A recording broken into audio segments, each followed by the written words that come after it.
कैसे कर रहा है, टाइम को ध्यान में रख के प्लीज कृपया सब लोग मदद करें। माननीय सभापति महोदय, कोई भी कानून बनता है उसका इफेक्ट फार फेचिंग होता है। कोई हाउस में बोल दिया, कोई क्वेश्चन आवर हो गया, उसका इतना इम्पैक्ट नहीं टिकता है जितना कानून का टिकता है। और मैं आपके ज़रिए ज़रूर ये कहना चाहता हूँ कि माननीय मंत्री जी जो बिल को लेके आए हैं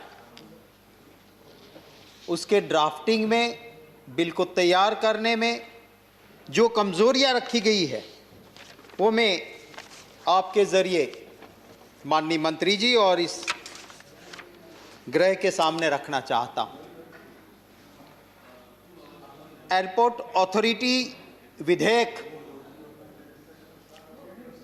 इसकी तैयारी करते वक्त मुझे लगता है कि या तो जो ड्राफ्ट तैयार करने में गंभीरता होनी चाहिए, जो सीरियसनेस, जो थिंकिंग होनी चाहिए, जो तैयारियां होनी चाहिए, उसमें काफ़ी कुछ कमज़ोरियां रही है।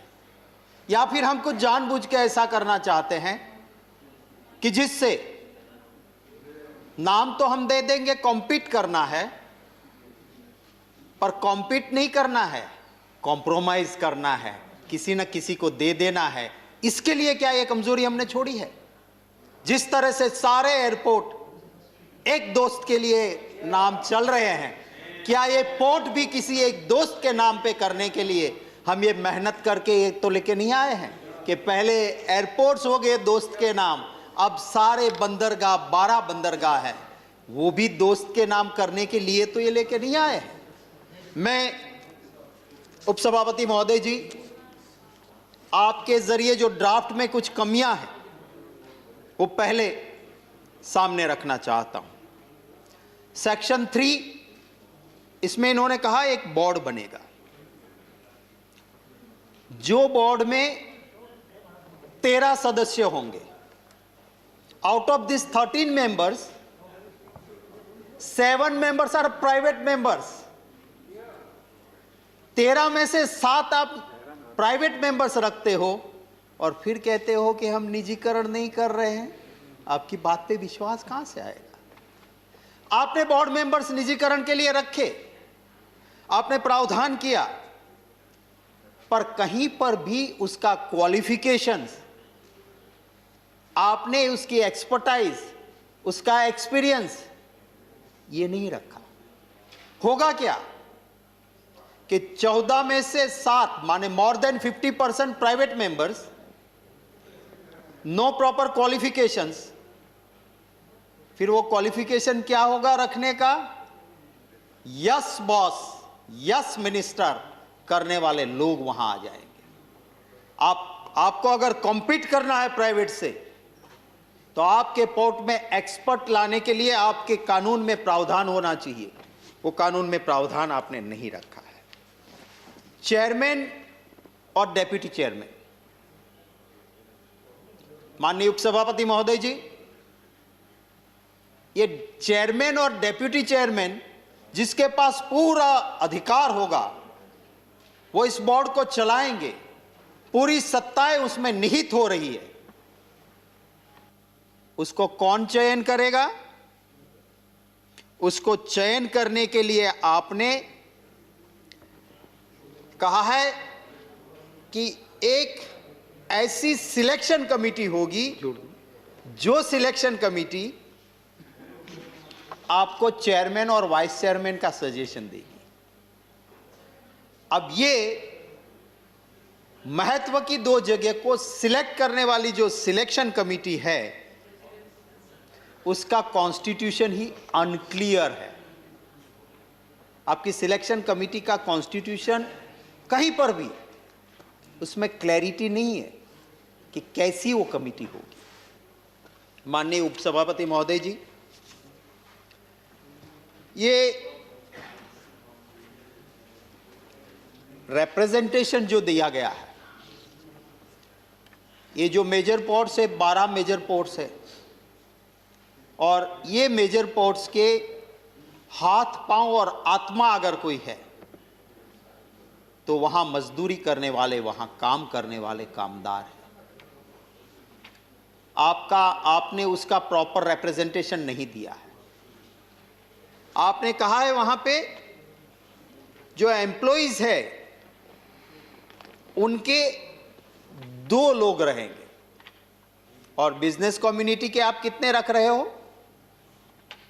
Why this disproportionate representation? जिन्होंने ये 12 बंदरगाह खड़ा किया है, उस कामदारों की आवाज को वहां बुलंद रखना, माननीय उपसभापति महोदय जी, मुझे लगता है कि बहुत जरूरी था। यहां पे जो इस बोर्ड के मेंबर होंगे, एक क्लॉज डाली है सरकार ने इसमें, the restriction period for those who are on the board, वही लोग फिर एम्प्लॉय बन के बोर्ड के मेंबर का कार्यकाल खत्म होने के बाद न बने, उसके लिए आपने रिस्ट्रिक्शन रखा। कितना रिस्ट्रिक्शन रखा? जस्ट फॉर 1 ईयर, 1 साल। माने आज मैं बोर्ड का मेंबर हूं और ये तो साहब बड़े बड़े मगरमच्छ है, उसको कुछ फायदा करवा दिया और 1 साल के बाद मैंने जिसको फायदा करवाया है उसी कंपनी का मैं बड़ा मैनेजर बन के वहां से मजे जिंदगी भर करता रहूंगा। तो ये रिस्ट्रिक्शन 1 साल का क्या ठीक है? आपको ठीक लगता है क्या? माननीय उपसभापति महोदय जी, एक क्लैरिटी होनी चाहिए।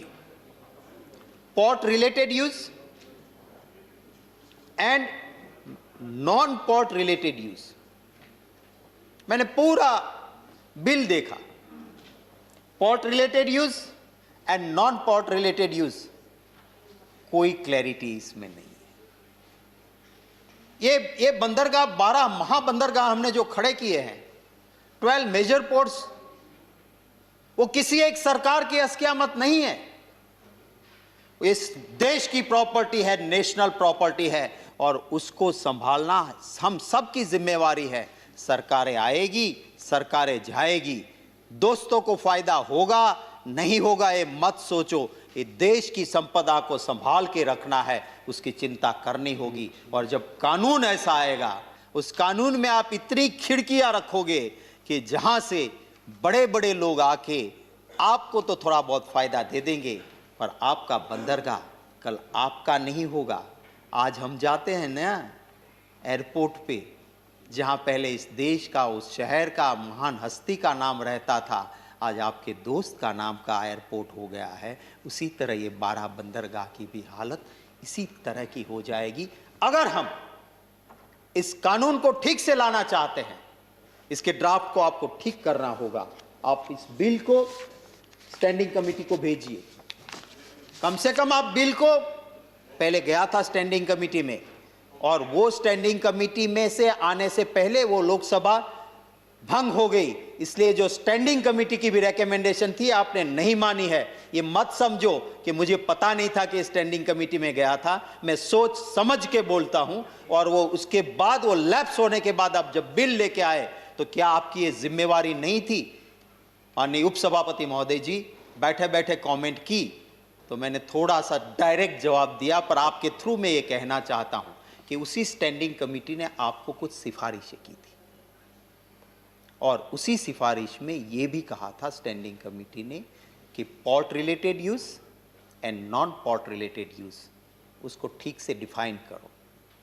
क्या आपकी जिम्मेवारी नहीं है उसको सुनना? स्टैंडिंग कमेटी ने कहा कि आप एक क्लॉज रखते हो, your objects and reasons and one clause in the bill, travelling totally in a different direction. आप कहते हो कि हम स्वायत्ता दे रहे हो, बट देन इसी कानून में एक क्लॉज रखते हो कि सरकार आपको डायरेक्शन देगी। माननीय उपसभापति महोदय जी, एक मॉडल गुजरात का था, महात्मा गांधी जी वाला, बहुत अच्छा मॉडल रहा, पूरी दुनिया ने उसे एडेप्ट किया। एक 2002 के बाद का भी गुजरात मॉडल आया है, ये उसी मॉडल की एक कॉपी है।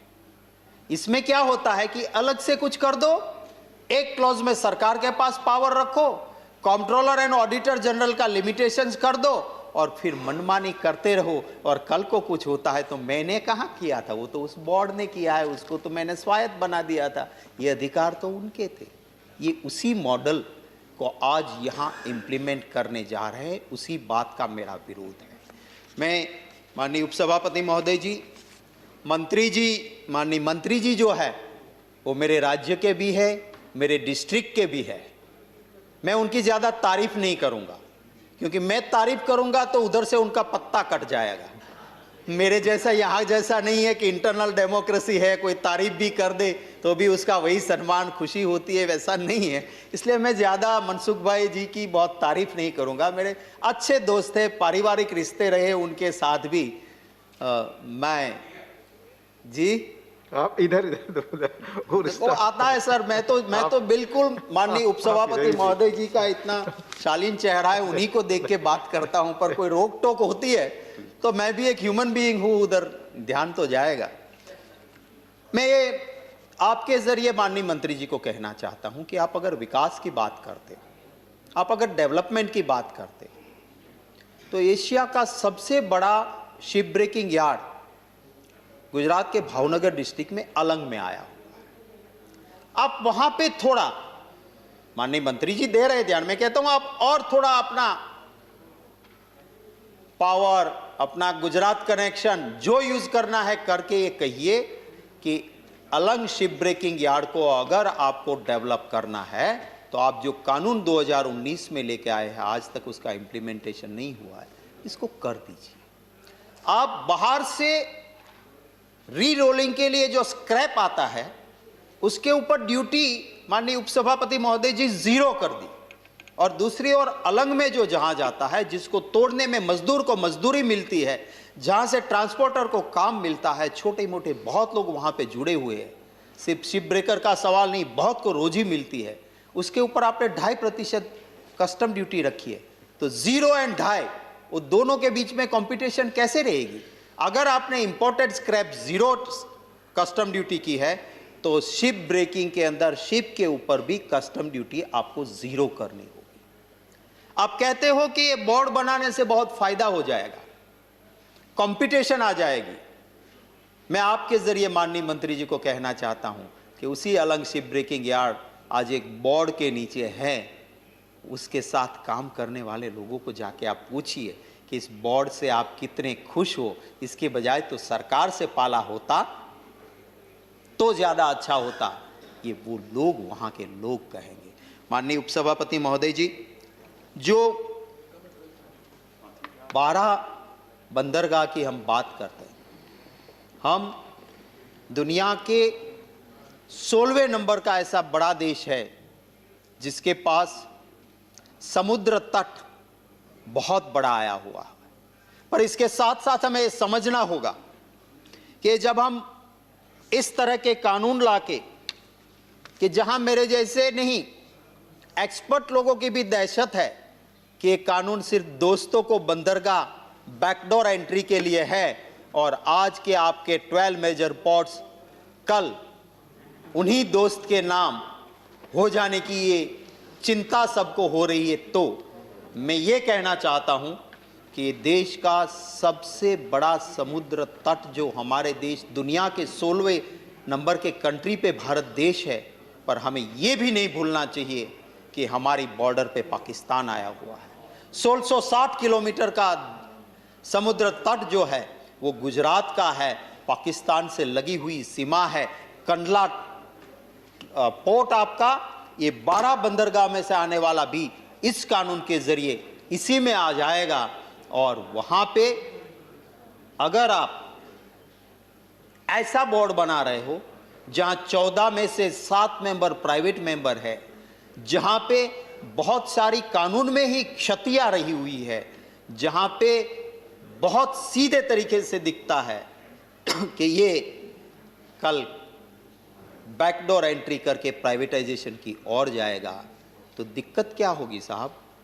दुश्मन देश सामने है, अगर आप 12 बड़े बंदरगाह में से कंडला भी जहां आता है पाकिस्तान की सरहद वाला, अगर उसको आप कमज़ोर करोगे, आप ऐसे कानून के ज़रिए उन हाथों में दे दोगे जो ताकतें देश की सुरक्षा की ज़्यादा चिंता नहीं कर पाएगी। आपका मेंबर होगा, माइनॉरिटी मेंबर क्या करेगा बोर्ड में? Decision will be taken by majority and you will not be enjoying majority. आपका सुरक्षा का एक रिप्रेजेंटेटिव, आपका रेलवे का एक रिप्रेजेंटेटिव, आपका स्टेट का एक रिप्रेजेंटेटिव, वो अकेले अकेले क्या करेंगे वहां? ये इतने सालों तक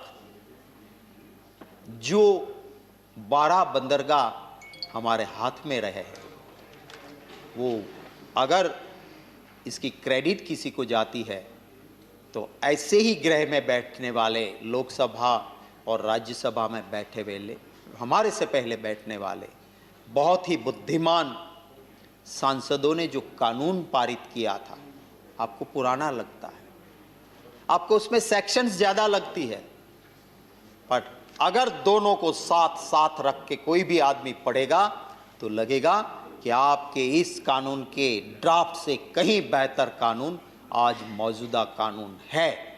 हाँ, शायद उसमें ये कमी ज़रूर दिखेगी कि उस कानून की तहत किसी दोस्त को कुछ दे देना आसान नहीं है। अगर उसी के लिए ये कानून ला रहे हैं तो उसका तो कोई मतलब नहीं। मैं ये भी कहना चाहता हूं कि इस कानून के लाते वक्त अगर कम से कम माननीय मंत्री जी और सरकार, कंट्रोलर एंड ऑडिटर जनरल, जिन्होंने गुजरात के जहां पे सबसे बड़ा दरिया किनारा आया हुआ है, उनका ऑडिट करते हुए एक एक्सक्लूसिव रिपोर्ट फाइल की है, उसको भी अगर देखा गया होता माननीय उपसभापति महोदय जी, तो मुझे लगता है कि अच्छी मंशा के साथ ये कानून कभी भी नहीं आता। CAG is a constitutional independent authority और उसने ये लिखा कि आपके जो बंदरगाह है उसके प्राइवेटाइजेशन की वजह से प्राइवेट पोर्ट की जेटियों पर आपके सुरक्षा के जहाज, आपकी सुरक्षा की बोट्स वहीं से ट्रैवलिंग में जाएगी, दुश्मन को पता चलेगा और इसीलिए इसकी भी चिंता होनी चाहिए। मैं आपके ज़रिए आखिर में मंत्री जी से गुजारिश करूंगा कि आप इसको फिर से ड्राफ्ट करने के लिए भेजिए। भले ही पहले लोकसभा भंग होने से कमिटी के पास गया हुआ कानून जो गया था उसकी सिफारिशें आपने नहीं मानी हो, आज उसको देख लीजिए, फिर से ड्राफ्ट ठीक कीजिए। Front door, back door, window, कहीं से भी प्राइवेट आदमी घुसे इसकी बहुत संभावना है, इसको बंद कीजिए। आपकी वो खिड़कियां किसी दोस्त के नाम पे बंदरगाह न बन जाए, उसकी चिंता करते हुए अच्छे ड्राफ्ट के साथ आप आइए, हम भी समर्थन करेंगे। हम सिर्फ विरोध करने के लिए यहाँ नहीं बैठे हैं, राष्ट्र के हित में कुछ होता है, कांग्रेस पार्टी का इतिहास रहा है कि हम समर्थन भी देते हैं। धन्यवाद उपसभापति। धन्यवाद माननीय शक्ति सिंह गोहिल जी। माननीय श्री सुरेश प्रभु जी, माननीय सुरेश प्रभु जी।